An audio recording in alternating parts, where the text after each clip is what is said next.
Sa Panginoon, kanina nakapagpasalamat na ako sa married eh. Dahil nung ang pagkaka-opera ni Mama na naging matagumpay, yun yung isa sa pinagpasalamat ko po. Salamat po sa prayer ng mga member ng God Disabled Baptist Church. Una-una po sa ating pastor. Salamat sa pagpapala na si Mama po ay nakalabas na at siya ngayon ay nandun na sa bahay ngayon. Then, nagpapasalamat din po ako sa buhay na nasa paglilingkod sa Panginoon. Ang paglilingkod ho'y maraming challenges eh. Tuwing ikaw ay may gagawing hakbang sa pagsunod sa Panginoon, meron namang kung ano-anong mga nadais na mga pangpa-discourage. So, salamat sa Panginoon na natututo sa gawain. Sana nga po ay patuloy na lumago sa Panginoon. Tulungan niyo po ako at aking family. Sana po kami ay maging matapat sa gawain po natin sa mga ministry na aming ginagampanan. Minsan kami sa choir ay pawala-wala din dahil sa mga mga dahilan. Pero kami po ay nagpapasalamat na may mga bahagi ng ministry na aming nagagampanan. Sana nga po yung aking mga anak ay mabaptize nga din po kung talagang mga ligtas na at makasama rin sa ilang mga ministries po dito sa simbahan. Ang aking anak ay gusto niya yatang sumayaw. Ay baka magkakameron dito ng dance ministry. May apply. Gusto ko po silang makita rin na kumakanta dito sa simbahan. At yan ang pangarap ko sa aking mga anak.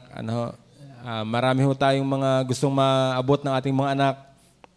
Ako'y natutuwa na yung aming dalawang anak ay naglalaro sa table tennis. Pag-pray nyo pala sila, may laban sila ngayong February 21, 22, and 23. Na sana nga po sila ay muli loobin ng Panginoon na manalo. Nagpe-prepare din naman ho eh. Kaya ang panalangin ko ay, since sabi ko sa Panginoon ay since kita naman yung effort ng mga bata, sila ay nagpa-practice, nag-iensayo kahit na pagod na ay sana ay magbunga yung pagpalain ng Panginoon yung ginagawa nilang pag-iensayo. At prayer ko rin po sa trabaho.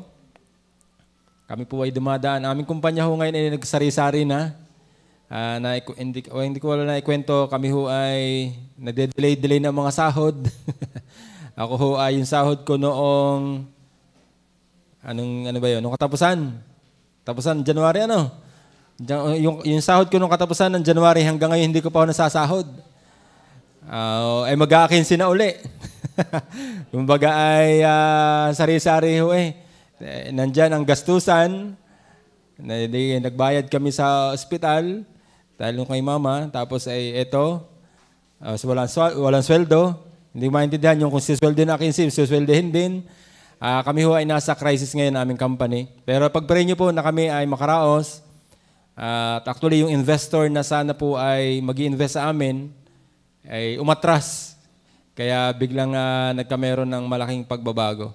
So sana nga po ay makaraos pa kami. May project naman kami ongoing. Tulungan niyo po kami na ma-handle na maayos at kumita kahit papaano at ma-sustain yung mga tao. Nakakaawa rin ho kasi yung mga tao.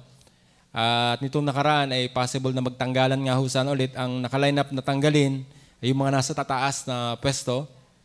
At ako ay candidate doon dahil yung aming level na yon ayun ang babalasahin dahil nandoon po yung source kumbaga nandoon yung mga ikinalulugi, yung maraming gastos nandoon sa aming part. At pinagtatanggal ng ibang mga expats, yung mga, pag sinabi expats, yung mga expatriates, yung mga foreigner, kasi nandoon yung mga milyon ng sweldo. Mahirap po yun. Meron ho kami doong sumesweldo ng 6 million a month. Ayun. Pag hindi natanggal yun malalo kaming mamumulob eh.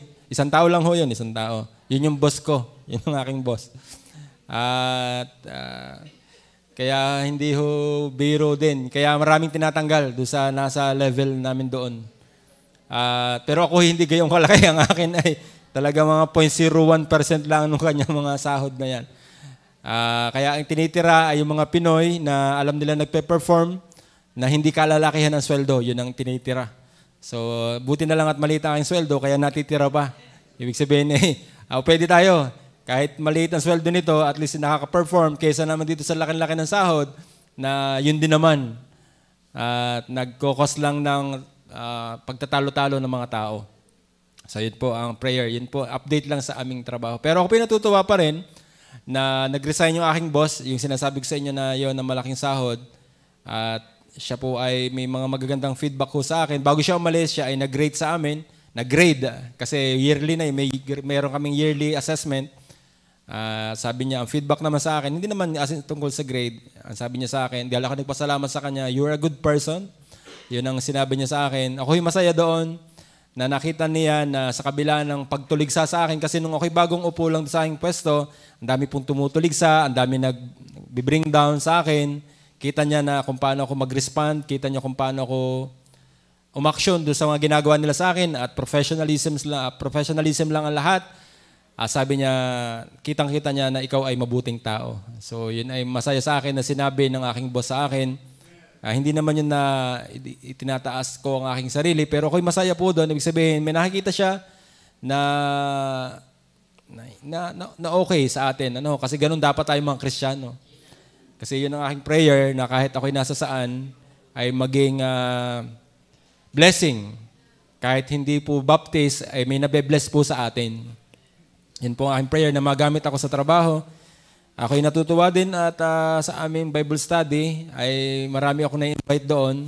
Halos yung buong office ko ay nandun na, uma-attend na sa Bible study. Even yung mga dati nag-resign na, meron ako mga katrabaho mag-abroad na, pupunta rin ng Australia. Pero sila daw yung papatuloy, attend sila ng Bible study. Meron ho dyan, nagpapaalam. Yung sanay na nagpapaalam na, hindi daw makaka-attend kasi may susundin daw na misis. Ako natutuwa, hindi ko naman inobliga. Pero sila ay, alam na nila na tuwing Monday ay Bible study ng married group. Kaya ako'y masaya po na naging, gusto kong maging halimbawa din sa mga married na hindi ako puro ganito lang, puro bunganga lang. Gusto yung makita nyo rin na ako ay nagsisikap, hindi para magmayabang, kundi maging halimbawa at maging encouragement din po sa inyong lahat. So pagpalain po nawa kami ng Panginoon sa aming buhay. Patuloy niyo pong pag-pray. Si Mama, hindi po mga kapatid. Yung mga kapatid ko ay dumadaan din sa krisis. Kahit mga nasa ibang bansa ay may mga krisis din ho kahit papaano ay talagang mahirap ang buhay.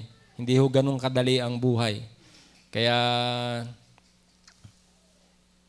mapalad ang buhay ay yung parang sa tingin niyo konti lang pero kayo naman masaya. Yun ho ang masaya doon. Hindi maganda yung malayo nga naabot mo, hindi naman masaya. Kaya masarap ho yung masaya po tayo sa ating buhay na nandyan ang Panginoon. Hindi ho sukatan ng saya ang pera.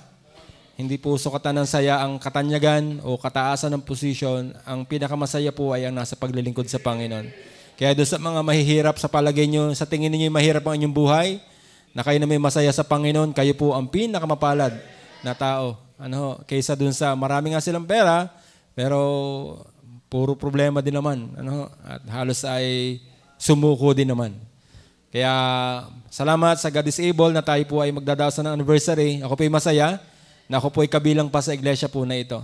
Marami po nagsasabi sa akin, bakit ikaw ay may simbahan naman sa Sorosoro? Kapatid mo pa yun na doon pastor. Linggo-linggo uuwi, attend ng choir, uuwi din naman ng Sorosoro pagkatapos ng practice ng choir. Gaano kalaki din ang gasolina noon. Pero masarap po dito maglingkod kasi dito ho kami member at ang puso namin narito. Although narito si Mama, isa sa reason ko dahil para madalaw-dalaw namin si Mama habang siya ibuhay pa. Pero narito po talaga ang puso sa paglilingkod sa God is Able Baptist Church. Kaya po ako'y masaya. Salamat po sa inyo lahat. Yun lamang po ang aking pasalamat.